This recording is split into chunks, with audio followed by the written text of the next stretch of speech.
তুমি মারামারি করো, আমার বেশ ভালো লাগে।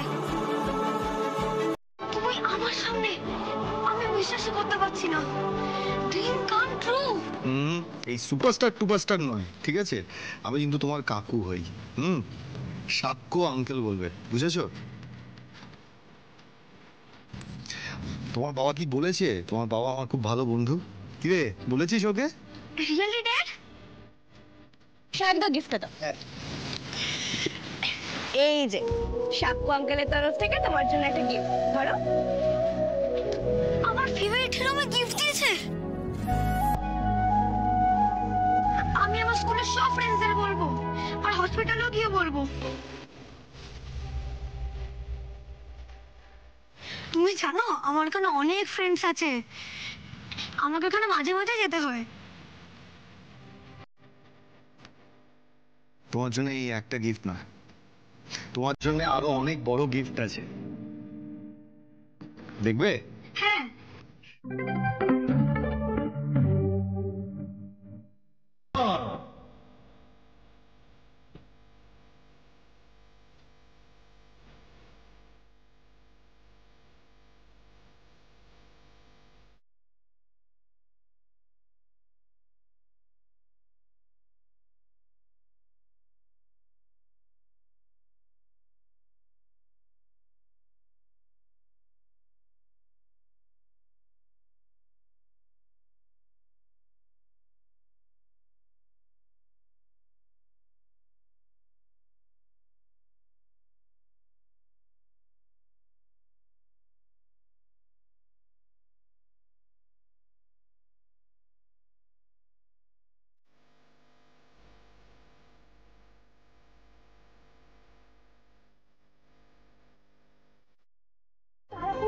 বিয়েটা মানে আমি অনেকদিন ধরে শুনছি এই রিতমদার বিয়ে নিয়ে আপনাদের বাড়িতে একটা কানাকানি চলছে।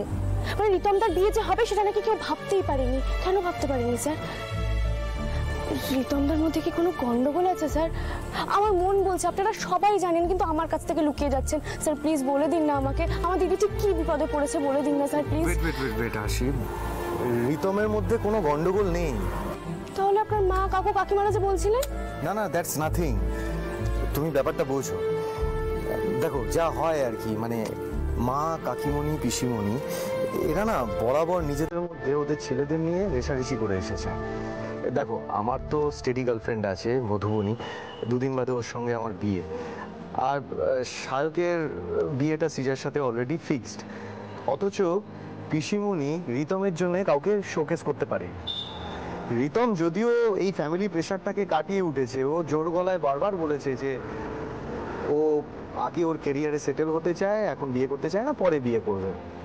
আর এটা নিয়ে মা কাকিমার মধ্যে ওই হাঁস ফিসফাস সবসময় চলতেই থাকে যে কেন বিয়ে করছে না, হোয়াটস দ্য প্রবলেম, ওর মধ্যে কি কোনো খুঁত আছে যার জন্য বিয়ে করতে চাইছে না, এক্সেট্রা এক্সেট্রা। That's it. আপনি ঠিক বলছেন তো স্যার? একদম ঠিক বলছি আশিক। দেখো পিসিমণি মানুষটার সাথে মা কাকিমার সদ্ভাব নেই ঠিকই, কিন্তু এমন শত্রুতাও নেই যে একে অপরের মুখ দেখা দেখি বন্ধ। ওদের মধ্যে না ওই একটাই সমস্যা চলতে থাকে, ওই কম্পিটিশন, দ্যাটস ইট। দেখলে না বউ নিয়ে ডিরেক্টলি নিজের বাড়িতে না গিয়ে মা আর কাকিমাকে দেখাতে চলে এলো। ওই typical family politics, nothing serious. তাই যেন হয় স্যার, না মানে মনটা তো খচখচ করে যাচ্ছে না। আজকে তুমি এত চিন্তা করো, কাকুয়ে যাতে ওই ফ্যামিলিতে কোনো রকম সমস্যা না হয় সেটা আমি দেখবো। আমি তোমার সাথে কথা বলবো। Thank you sir. তুমি আমার কথাটা বিশ্বাস করো। এখন কটা বাজে তুমি দেখেছো? এখন আমি কি করে দেখা করব? আরে বাবা কাকুইকে আমি কি বলবো, কি বলে বেরোবো? বোঝো একটু বিষয়টা। আমি তোমার সাথে দেখা করবো বলছি তো, আমাকে একটু সময় দাও, ওই দিকটা সামলে নিতে দাও একটু। আমার কথাটা শোনো, আমাদের মধ্যে কিচ্ছু বদলায়নি, যেমনটা ছিল তেমনটাই থাকবে। তুমি আমাকে বিশ্বাস তো করো। কার সাথে কথা বলছো রিতা?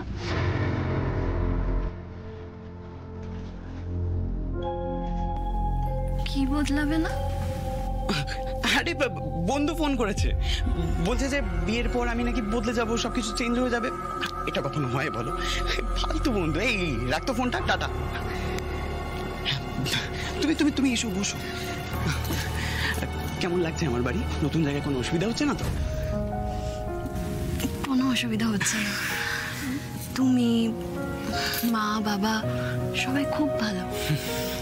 কি যত্ন করছো আমার। শুধু শুধু শুধু কি? বাড়িতে জানো, মা বাবা আমার সাথে একটুও কথা বলছে না। মা শুধুই কাঁদছে, আর আরশিটাও নেই বাড়িতে যে সবকিছু সামলে নেবে। কাকুই কাকুই, আরশি কেন সবটা সামলাবে? সবটা তুমি সামলাবে। তুমি তোমার বাবা মাকে বুঝিয়ে বলবে যে তুমি কোনো ভুল সিদ্ধান্ত নাওনি, তুমি ভালো আছো। কেন তোমার বাবা মা কি বুঝতে পারবে না? তুমি বুঝিয়ে বললে নিশ্চয়ই বুঝতে পারবে। আর এতদিন তুমি একা ছিলে, তাই আরশি সবটা কন্ট্রোল করতে পেরেছে। এখন তো তুমি তোমার নিজের লাইফের ডিসিশন নিজে নিতে শিখে গেছো, নিজের ভালো মন্দ সবটা বুঝতে পারছো। হ্যাঁ, শুরুতে একটু অসুবিধা হবে ঠিকই, কিন্তু আমি শিওর তুমি সবটা সামলে নিতে পারবে। আর তাছাড়া আমি তো আছি তোমার সাথে।